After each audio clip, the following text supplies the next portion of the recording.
Llegamos a la lección número 4 y el tema es las naciones.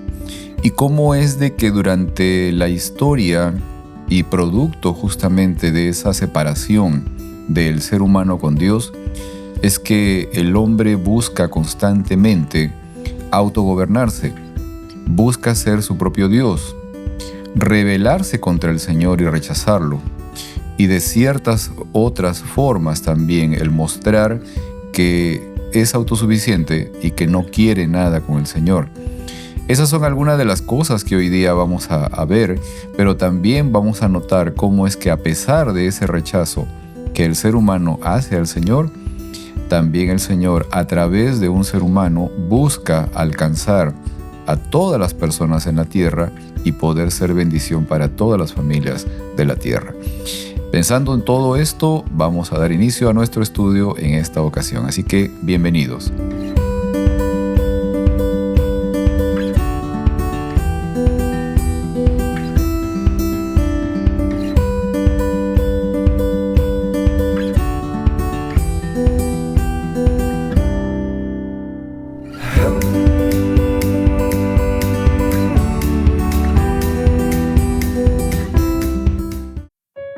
Hola, bienvenidos a este momento de estudio de la lección de escuela sabática. Hola Mónica. Hola Pedro, gracias por la invitación. Qué bueno que Mónica aceptó también en esta ocasión. Nuevamente, bueno, todavía no contamos con Margarita, pero esperamos que pronto se desocupe para que también pueda estar con nosotros. Hola Heriberto. Hola Pedro, hola Mónica. Hola Heriberto. ¿Qué tal la semana? Sin problemas. Sí, se pasó muy rápido. Se fue muy rápido. Yo sé. El tiempo se va muy rápido y no se detiene. Y llegamos a la lección número 4, las naciones. Y esta es una lección que vamos a tratar de hacerla un poco, digamos, más ágil, más breve, porque son dos partes de esta lección. Así que vamos a hacer una primera parte ahora y la próxima semana tenemos una segunda parte justamente de este tema de las naciones. Y quiero leer del libro de Daniel, el capítulo 7, antes vamos a hacer una oración. Sí. Antes que me olvide, no podemos hacer eso. Vamos a ver, ¿qué tal si oras, por favor, Mónica? Okay. Querido Señor, muchas gracias te damos, Padre, porque nos has permitido nuevamente estar en este lugar para poder continuar con este estudio de esta lección. Queremos pedirte que tu Santo Espíritu pueda llenar nuestras mentes para que lo que se hable en este momento sea de acuerdo a tu voluntad, Señor, y que también sea de bendición para todas aquellas personas que nos están escuchando y que nos escucharán. En el nombre de Jesús, amén. Amén. Muy bien. Quería leer del libro de Daniel, el capítulo 7, el versículo 14. Dice: «Y se le dio autoridad, poder y reino. Todos los pueblos, naciones y lenguas lo adoraron. Su dominio es eterno y no pasará. Su reino jamás será destruido». Un tema que alude justamente a los pueblos, las naciones, gente de diferentes partes, con diferentes orígenes, etc. Pero es interesante que la lección, digamos, en esta ocasión enfoca cómo el pecado o cómo ese alejamiento del ser humano de Dios genera esta suerte de promover un sistema de rebelión, de alejarse de Dios, pero también de buscar por iniciativa propia el ser humano convertirse en su propio Dios y cómo también autogobernarse, o sea, rechazar el gobierno de Dios de manera personal o corporativa y buscar ser uno mismo su propio Dios o su propio rey también, ¿no? Y eso es algo de lo que vamos a poder tratar de ver en esta ocasión. Quiero leer algo que, digamos, tomando, así como menciona constantemente Margarita, no vamos al comienzo, o sea, vamos al Edén, ¿no? Y vamos a tratar de encontrar en el comienzo justamente la raíz de todo este origen, ¿ok? Y quiero leer del libro de Génesis, el capítulo 3, los versículos 4 y 5. Leo de la versión Palabra de Dios para Todos esto. Entonces la serpiente le dijo a la mujer: «Con seguridad no morirán. Incluso Dios sabe que cuando ustedes coman de ese árbol, comprenderán todo mejor Serán como dioses porque podrán diferenciar entre el bien y el mal. Hay un asunto interesante y que la lección lo menciona. La verdad, no había tenido reparo en esta parte. El autor de la lección o el autor del comentario de la lección de la parte de comentario para maestros menciona que las palabras utilizadas para figurar a la serpiente tienen que ver también con un término que en alguna forma representa a Dios. O sea, la palabra utilizada para representar a la serpiente que empieza a hablar con Eva es la misma palabra que se utiliza, por ejemplo, en el capítulo 22 de Génesis, cuando se habla de que Dios le pide a Abraham para que sacrifique a su hijo, la palabra Elohim. Es interesante, o sea, no tenía reparo de esta parte, pero hay algunos, digamos, añadidos en la escritura, en el original, que dejan entrever la figura de que la serpiente estaba ocupando de alguna forma el lugar de Dios. ¿Ok? Más es eso, o sea, más de que la serpiente era en sí, digamos, Dios o un representante de Dios, era alguien que más bien estaba, digamos, usando o ocupando el lugar de Dios para poder transmitir un mensaje que, como vamos a ver, alteraba lo que Dios previamente había dicho. ¿Ok?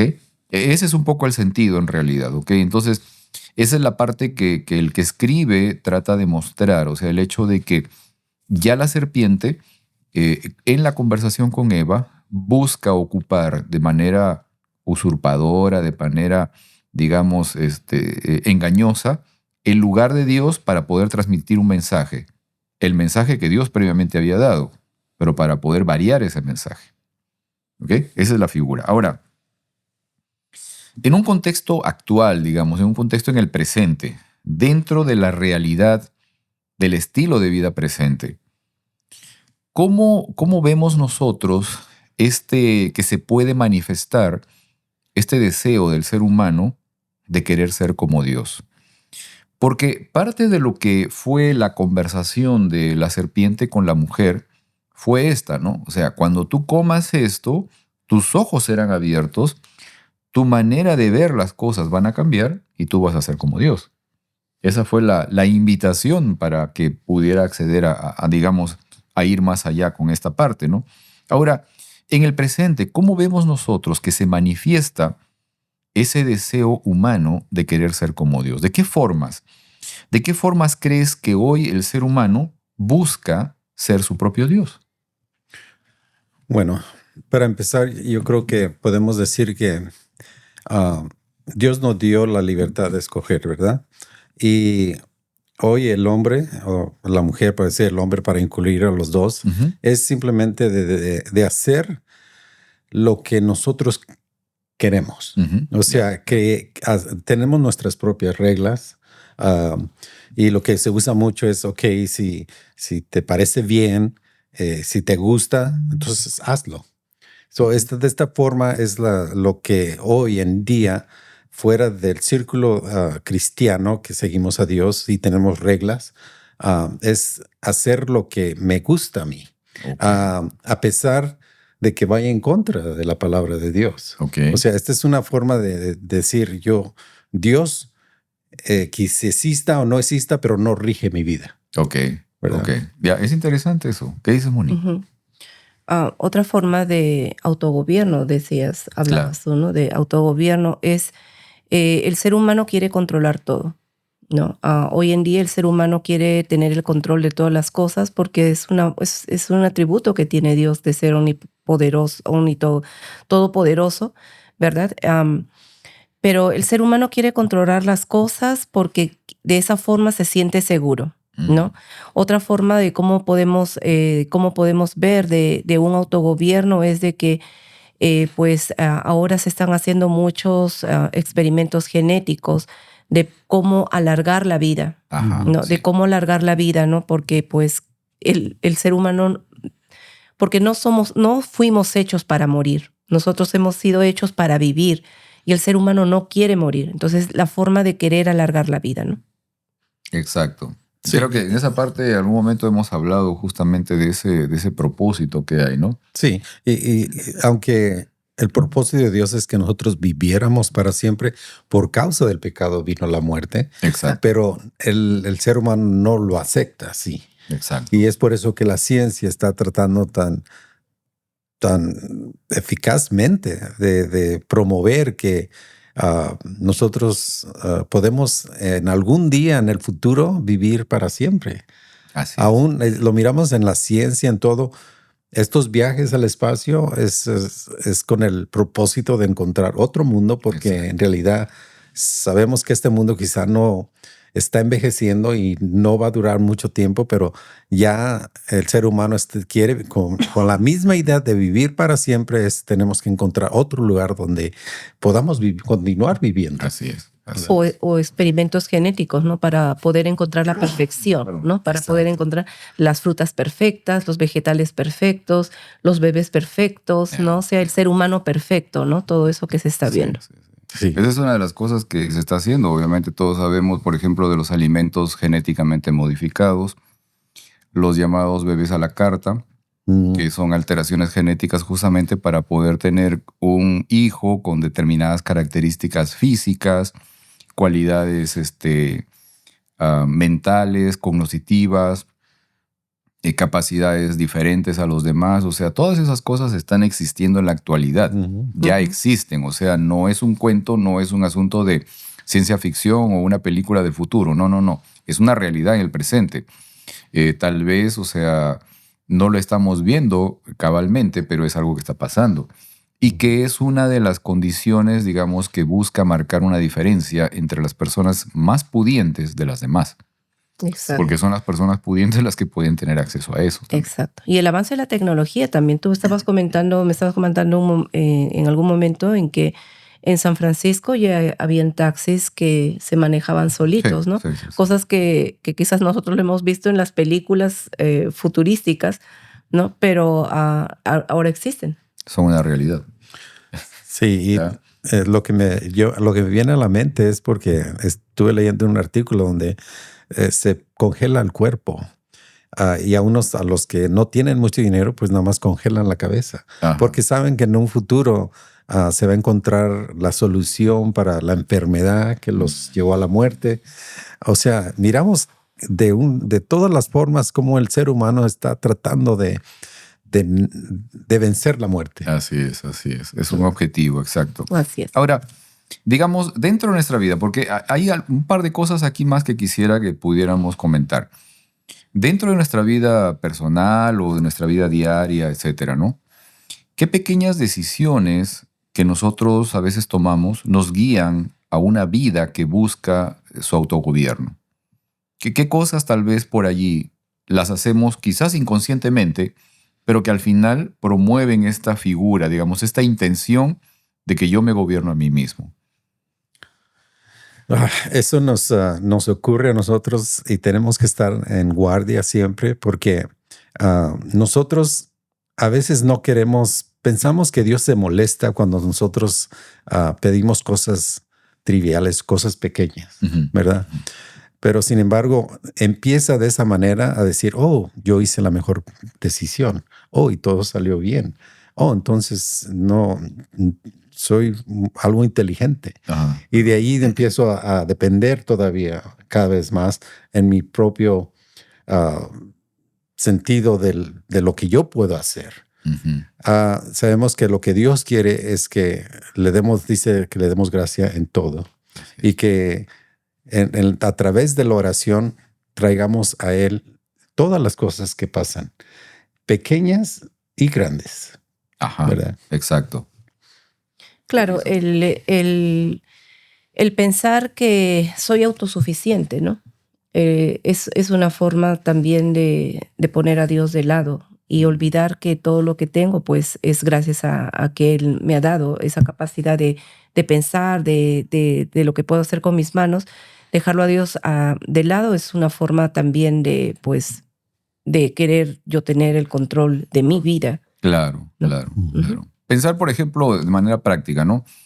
Tengo una situación económica o qué sé yo, quiero hacer una inversión, ¿no? O sea, y recurro a mi conocimiento, a nuestros estudios de maestría en negocios, o qué sé yo, no sé, una serie de cosas.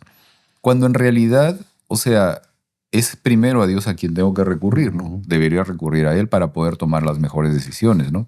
Poner en las manos de Dios las cosas que quisiera hacer, que quisiera alcanzar. Si tengo una inversión que hacer, lo que quiero planear, ¿no? Si es que tengo alguna dificultad, o sea, podérsela entregar al Señor. O sea, a veces hay pequeñas cosas allí que nosotros decimos, ok, sí, yo creo en Dios y Dios es bueno y todo lo demás, pero en este asunto del problema de mi casa, no, yo tengo experiencia y lo voy a manejar, ¿no? ¿Ok? O en este tema, digamos, en el trabajo, no, o sea, yo sé, yo reconozco que Dios me ayuda y todo lo demás, pero, o sea, yo tengo más de 30 años de experiencia en mi trabajo, en mi profesión, así que sé lo que tengo que hacer, ¿no? Ese tipo de cosas y decisiones justamente muestran esta situación de que algunas veces nosotros mismos nos desviamos de lo que significa permitirle al Señor gobernar nuestras vidas. Estaba recordando de lo que tú estás mencionando ahorita, es de que cuán importante es que nosotros aprendamos a esperar en Dios, Ajá. ¿no? Y es algo que necesita ser practicado, ¿no? Porque por naturaleza, como tú mismo mencionaste, en nuestra vida diaria, en las decisiones que tomamos constantemente, a veces no esperamos en Dios. Porque quizás no me contestó rápido, o sea, ¿qué hago, no? Y no queremos esperar, queremos así. Y ahorita estamos viviendo en una sociedad que con solamente agarrar nuestro teléfono, buscamos el Amazon Prime y busco lo que quiero, un clic y ya lo tengo al día siguiente en mi casa, ¿no? Estamos acostumbrados a tengo hambre y rápido pido algo de comer, ¿no?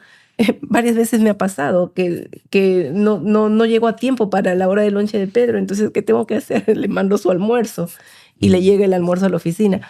Entonces, creo que estamos acostumbrados a ese corretear de la vida, pero el Señor quiere que nosotros aprendamos a esperar en Él, ¿no? Y cuán importante es aprender a esperar en Él. Y como les mencioné, es algo que necesitamos ejercitarlo porque de esa manera vamos a aprender a depender del Señor. Amén. Amén. Creo que eso es algo fundamental, o sea, justamente esta parte de poder esperar en el Señor, el desarrollo de la paciencia y de esa oportunidad de conectarse más con Dios. Fíjense que en el libro de Primera de Samuel, en el capítulo 8, hay una experiencia muy interesante cuando el pueblo de Israel le pide a Samuel y le dice, danos un rey, ¿no? O sea, le pide a Samuel, la gente del pueblo, de que ellos quieren tener un rey. Pero hay un adicional también, y le menciona, nosotros queremos ser como los otros pueblos, ¿no? Que tienen rey, quien los gobierna. Y entonces el Señor le dice a Samuel, ¿sabes qué? Accede a eso, ¿no? Dales lo que quieren, porque en realidad no te están rechazando a ti como profeta, sino me están rechazando a mí como rey de Israel, ¿ok? Ahora, ¿de qué manera hoy vivimos la misma realidad en el contexto espiritual, ¿no? Y queremos ser como los otros pueblos también. ¿De qué manera se manifiesta esto, no? ¿Y qué consecuencias reconocemos que ocurre debido a esto? Yo creo que algo de lo que ya hemos comentado es que nosotros queremos algo instantáneo. Queremos, así como el pueblo de Dios, a Dios no lo tenía tan accesible como a un rey que lo miraban sentado físicamente. Y era para ellos más fácil. Bueno, los demás pueblos tienen a alguien que el rey les dice qué hacer o les provee para ellos, pero nosotros no miramos a nuestro rey. Yo creo que aquí viene la falta de relación que ellos tenían, porque ellos tenían forma de comunicarse con Dios. Tenían el sacerdote salía el Surim y el Turim, y tenían alguna pregunta y ellos tenían la respuesta directamente de Dios. Y eso es lo que a veces nosotros padecemos de lo mismo, porque perdemos nuestra relación con Dios y volvemos a nuestra autosuficiencia. Así ¿verdad? es. Una vez más, a saber que yo tengo educación, yo fui preparado, Ujú. tengo la habilidad, tengo el conocimiento. ¿Para qué necesito a Dios? Claro, claro, ¿Verdad? claro. Y si vemos la historia del pueblo de Israel, ¿no? Después de que ellos pidieron rey, las consecuencias que ellos tuvieron, ¿verdad? Después fueron oprimidos, otros pueblos querían quitarles sus riquezas, y a veces eso también nos pasa a nosotros, cuando nosotros no queremos que el Señor sea el rey de nuestras vidas, ¿verdad? Nos volvemos esclavos, ¿no? Porque a veces podemos pensar que el trabajo nos va a traer, vamos a trabajar porque vamos a tener mucho dinero, pero a veces nos convertimos esclavos del trabajo. ¿Y cuáles son las consecuencias de eso? A veces nos afecta nuestra salud, nos afecta en la familia, ¿verdad? O de repente nos enfermamos y ya no estamos y todo lo que hemos hecho ahí quedó. Claro, ¿No? claro, claro. Sí, es correcto, ¿no? Como muchas veces el enfoque de poder darle prioridad a algo, digamos, secundario en nuestras vidas impacta en nuestra vida de relación, ¿no? También. O sea, esa parte creo que es cierta, ¿no? Ok, quiero leer del libro de Génesis el capítulo 11, los versículos 3 y 4. Y dice, un día se dijeron unos a otros, vamos a hacer ladrillos y a coserlos al fuego. Fue así como usaron ladrillos en vez de piedras y asfalto en vez de mezcla. Luego dijeron, construyamos una ciudad con una torre que llegue hasta el cielo. De ese modo nos haremos famosos y evitaremos ser dispersados por toda la tierra. Ese es digamos, la parte de la experiencia de lo que conocemos como la construcción de la Torre de Babel, ¿no? Ahí estaban los constructores de la Torre de Babel. Y entendemos que ellos tenían un propósito, o sea, había, digamos, ya transcurrido algún tiempo después del diluvio y, digamos, ellos empezaron a tratar de, obviamente, entrar en ese desafío contra Dios, ¿no? Nunca más nos va a volver a pasar esto de que nos destruyan por agua, entonces vamos a construir una torre que llegue hasta el cielo para poder liberarnos. Y aparte de eso, también era un tema de desafío porque el Señor les había dicho que se dispersen en la tierra. ¿Ok? Es interesante que para este momento probablemente los hijos de Noé todavía vivían. Hay algunas personas que han, digamos, graficado la línea de vida de los hijos de Noé, y por lo menos se sabe de la época por lo menos de Sem, uno de los hijos de Noé, del cual viene, por ejemplo, Abraham, que vivió todavía después del diluvio 500 años, ¿ok? 500 años después del diluvio. Y Abraham todavía estaba vivo en la época en la que todavía Sem estaba vivo. O sea, y Sem había vivido 100 años antes también del diluvio y conoció a personajes como Matusalén, era su bisabuelo. ¿Ok? Entonces, y Matusalén es interesante que conoció a Adán. Matusalén conoció a Adán. ¿Ok? Es interesante todo esto. O sea, alguna de esta gente había recibido de manera directa, me refiero a los constructores, a los que estaban empeñados en construir la Torre de Babel, habían recibido de manera directa el comunicado de personas que habían vivido el diluvio y que habían vivido antes del diluvio, ¿no? O sea, en este caso de los hijos de Noé, directamente. ¿Ok? Ahora, ¿qué entendemos por rebelión y desafío a Dios? De manera sucinta, o sea, ¿cómo lo ves? ¿Qué percibes? ¿Qué cosa es lo que realmente tú crees que es rebelión y desafío a Dios? Lo que yo veo es la desconfianza en Dios, la falta de fe en Dios, porque en realidad ellos, como dices tú, tenían la palabra directa. Ajá, de personas que habían visto sí, y estuvieron ahí. Y Dios les había dicho que ya no iba a destruir la tierra con agua. exacto. Entonces, ¿por qué ellos estaban construyendo una torre para que no fuesen destruidos? Y Dios les dijo que no iban a ser destruidos más. Ajá. Entonces viene siendo por la desconfianza, el no creer en realidad en la palabra de Dios. Ok. que lo que los lleva a desafiar a Dios y a rebelarse en contra Ok. de Él, Ok. ¿verdad? Em, Rebelión quizás yo lo podría entender como quizás egoísmo, ¿no? Ujú. En la Torre de Babel, el hombre desafió a Dios en construir, ¿no?, una torre por si acaso venía otra vez un diluvio y esta vez ahora Dios no me va a agarrar desprevenido, ¿no? Por decirlo así, ¿no? Es egoísmo porque se piensa en uno mismo, ¿no? Y hago lo que yo quiero. Pongo yo mis propias reglas. Claro. No me importa qué es lo que se diga, pero yo lo voy a hacer a mi manera.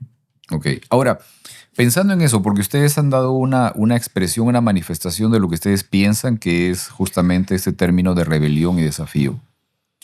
¿Será posible que aún siendo miembros de una, digamos, de una organización religiosa, miembros de un grupo religioso, de una iglesia, ¿no? Miembros activos y estamos participando y somos incluso líderes también de esta iglesia, de este grupo, ¿será posible, aún a pesar de eso, que podemos estar viviendo en rebelión y desafío a Dios? Claro que sí. Miramos en la historia de Israel. Cuando vino Jesús, el pueblo de Israel no le conoció. Ok. Interesante que nosotros podemos estar aparentemente en lo correcto, en el lugar correcto, Ujú. donde se enseña la verdad, pero nosotros no tenemos la relación necesaria con nuestro Creador y caemos en un estado de complacencia, Ok. donde nosotros hemos vivido tan bien y nos ha ido tan bien que no hemos hecho y ni nos hemos concentrado en hacer los cambios necesarios en nuestra vida. Ok. Ok. Así Sí. es. ¿Sí? Ok. Sí, estoy de acuerdo con Muy él, bien. en verdad. Muy bien. Vamos a ver esta parte. Estamos de acuerdo. Ok. Ahora, ¿cuál debe ser nuestra actitud frente a ello? O sea, es posible, obviamente, que incluso siendo nosotros cristianos o siendo parte de un movimiento, de un grupo religioso, de una congregación, todavía incluso a pesar de eso vivimos en desafío a Dios o incluso en rebelión a Dios. Pero ¿cuál debería ser, al ser consciente de eso, cuál debería ser mi actitud frente a ello? O sea, ¿de qué manera puedo realmente estar seguro de evitar justamente esa rebelión o ese desafío a Dios? Pienso que cuando, como seres humanos, a veces tenemos desacuerdos entre personas Ujú.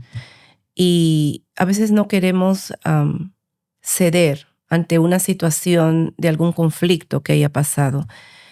Pienso que esa es una rebelión hacia Dios, porque la orden del Señor es ámense los unos a los otros, sopórtense los unos a los otros, pero a veces no queremos ceder a eso, ¿no? Y esa es una forma de rebelión.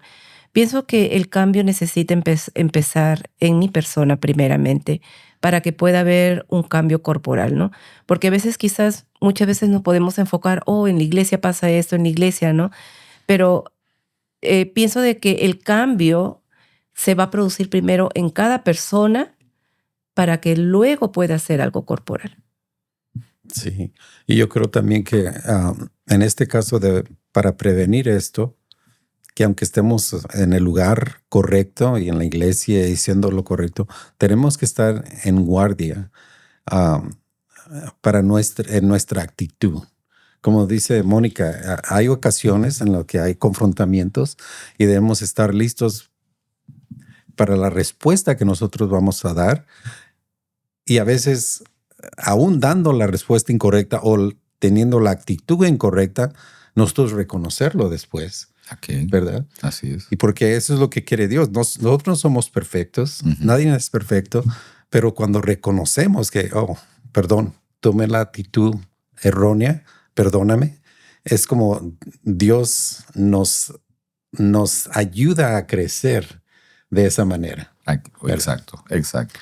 Ok, ahora, hemos estado viendo cómo es de que, digamos, dentro de lo que significó la caída del ser humano en pecado, o de algunos personajes más también en la Biblia, entraron en esa condición de querer usurpar el lugar de Dios, desafiar a Dios, autogobernarse, ¿no? Ah, pero ahora vamos a ver la manera en que también el Señor, digamos, quiere alcanzarnos, a pesar del rechazo a Dios. O sea, cómo es que también el Señor busca al ser humano y trata de alcanzarlo para poder mostrarse a sí mismo, darse a conocer y que el ser humano realmente conozca al Señor. Quiero leer del libro de Génesis, el capítulo 12, los versículos del 1 al 3, y luego leo de la nueva versión internacional. El Señor dijo a Abraham: deja tu tierra, tus parientes, la casa de tu padre, y ve a la tierra que te mostraré. Haré de ti una gran nación y te bendeciré. Haré famoso tu nombre y serás una bendición. Bendeciré a los que te bendigan y maldeciré a los que te maldigan. Por medio de ti serán bendecidas todas las familias de la tierra. Es interesante esta parte de que Abraham sale de un territorio, de una zona donde justamente en un punto había sido tratado de construir esta torre, ¿ok? O en un área donde se ubicaba también esta ciudad conocida como Babilonia, ¿ok? Ese es un poco, digamos, el contexto también, o sea, y es interesante de que por alguna razón Dios lo saca de allí, ¿no? Sal de allí, ¿no? Y ven al lugar que yo te voy a mostrar, ¿ok? Es curioso que el Señor lo saca de este territorio, pero lo lleva a otra zona donde los pueblos que vivían alrededor también eran paganos. Es curioso eso. Pero en esos lugares de paganismo, es donde florece justamente Abraham y su familia. El Señor lo llena de mucha bendición. Y es también el lugar donde Abraham llega a crear esa profunda amistad con Dios y encontrar justamente aquello que conocemos como fe, ¿no? Y es el padre de la fe, ¿no? ¿Ok? Es todo eso. Ahora, ¿cómo entiendes el deseo de Dios de que por medio de Abraham serían bendecidas las familias de la tierra? O sea, ¿qué significa para ti que Dios quiere llevar la bendición a las familias, a las naciones del mundo, ¿no? O sea, a todos en realidad, a través de los descendientes de Abraham? No solo descendientes físicos, ¿no? Sino descendientes espirituales. O sea, ¿qué significa para ti eso? ¿Qué representa para ti eso? ¿Qué es lo que te dice a ti eso? Sabemos que, pero realmente no me había dado cuenta, pero aquí Dios le está hablando a Abraham. Me imagino cómo le habló con una voz física, literal, o tuvo un sueño. Ajá. Pero de cualquier manera, lo que yo me pongo a pensar, de allí empezó la fe. Claramente Abraham supo que era Dios. Sí, sí, sí. Y oyó las palabras claras, lo que le estaba diciendo. Por eso es que no tuvo duda. Y esa es la relación que él tenía con Dios, de que no dudó. Aunque él estaba en un lugar a gusto con su familia, no era perseguido, no había razón para salir. Sí. Sin embargo, Dios le dijo, vete de aquí. Así es. Pero la razón principal, yo creo, es porque el Salvador del mundo iba a nacer de la descendencia de él. Okay. Y esa va a ser la bendición más grande, no solamente para la tribu de Israel, sino para todas las naciones. Ok. ¿Verdad? Muy bien. Y definitivamente es una parte, ¿no?, de lo que significa este llamado para que Abraham y su descendencia se convierta en bendición para las naciones, ¿no? La llegada de Jesús a través de la descendencia de Abraham.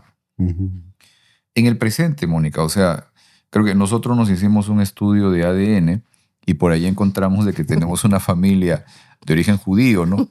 Ambos, ¿ok? Digamos, hay un rastro, hay una, digamos, una cierta carga genética que traemos allí de una familia judía. Probablemente, no sé, también somos descendientes de Abraham, no lo sé. Pero dentro del contexto espiritual, o sea, porque de alguna forma, dentro del contexto espiritual, quienes creemos en Cristo Jesús y quienes creemos en el Dios de los cielos, o sea, somos también descendientes de Abraham, ¿no? O sea, ¿cómo es de que, o qué significa para ti ahora, ¿no? Este término de que a través de ti llevaré bendición a las naciones del mundo, ¿no? ¿Qué representa eso para ti hoy, no? Bueno, antes de contestar esa pregunta, quería agregar también que en el caso de Abraham, lo que le dijo Dios, el que iba a ser bendición para todas las familias de la tierra. Exacto. No le dijo solamente para los judíos, Exacto. ¿no? Le dijo para todas las familias de la tierra. La salvación fue extendida a todos los pueblos paganos que habían en ese tiempo.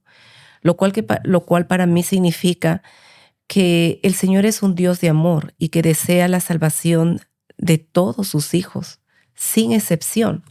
Él ya hizo todo lo necesario para que nosotros solamente podamos decir, sí, Señor, te acepto como mi Salvador. Amén. ¿Verdad? Y eso es lo que el Señor quiere ahora. Ahora, ¿qué significa para mí que a través de mí otras personas puedan ser bendecidas? Es de que tengo una gran responsabilidad. Tengo una gran responsabilidad de poder representar a mi Señor como su hija, de cómo otras personas lo van a ver a Él, para que puedan también aceptar esa invitación de salvación. Yeah. Amén. Y además, yo creo que la lección que podemos aprender también es de que, así como los de Israel en un tiempo creyeron que ellos solamente eran el pueblo de Dios, Ajá. y todos los demás estaban destituidos, Así es. aunque ese no era el plan de Dios. Y a veces nosotros podemos pensar de la misma manera. Exacto. Solamente en mi iglesia puedes ser salvos. Ajá. Solamente si vienen a mi iglesia van a poder encontrar la verdad. Exacto. ¿Verdad? ¿O solamente si guardan el sábado? Y si no comen O carne de no cerdo. comen carne o se visten de determinada forma. Exacto. Exacto. Hay todo eso, ¿no? Ahora, como les mencionaba hace un momento, es interesante que Dios a Abraham lo saca de la zona, del territorio de Babilonia, de Babel. Lo saca de allí. Concluimos también en la lección anterior de que algo de Babilonia puede estar inmerso dentro de nuestro movimiento religioso o incluso dentro de nuestras propias vidas en realidad. ¿De qué manera podemos nosotros promover, desarrollar, corregir esa situación? ¿De qué manera podemos estar seguros de que podemos salir de Babilonia y dejar todo eso al margen? Yo creo que reconocer nuestra condición, Pedro. Yo veo el transcurso que ha llevado mi familia personalmente por medio de mi abuelita, de mi papá, mi mamá y el legado que nos han dejado ellos. Y yo creo ahora nosotros como en el presente tenemos la misma responsabilidad de dejarlos a través de nuestros hijos y los hijos de nuestros hijos. Y como cada generación ellos tienen más oportunidad, mejor habilidad de vivir una vida mejor, de mejorar su situación. Es impresionante como cuando Dios está incluido en la familia, Dios bendice no solamente la familia, pero todas las familias que tienen contacto con esa familia. Ok.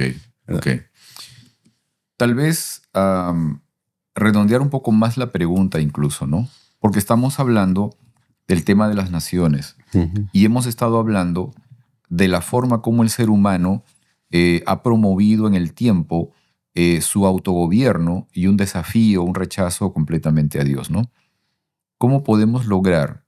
Obviamente, todo esto va a permitir de que uno se aleje, salga de Babilonia.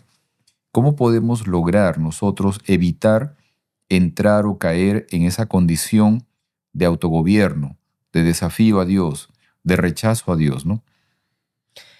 Sí, si analizamos la vida de Abraham, escuchó el llamado de Dios de salir de Ur de los Caldeos para dirigirse a un lugar que él no conocía, que él no sabía. Como mencionó Heriberto, o sea, Abraham ya conocía de Dios, ¿no? Pero quizás no tenía esa intimidad de conocimiento con Dios, que lo logró, lo llegó a tener después de que tuvo la experiencia con el sacrificio de su hijo Isaac, ¿no? Por eso a Abraham se lo conoce como el padre de la fe. Y creo que es lo mismo que pasa en cada uno de los personajes de la Biblia y en nosotros también. Nosotros, yo me pongo a pensar, yo conocí, mi mamá nos enseñó acerca del conocimiento de Dios. Mi papá también era una persona muy, muy devota, muy religiosa. No era practicante de estar en misa, pero él siempre nos inculcó el amor y el conocimiento a Dios, ¿no?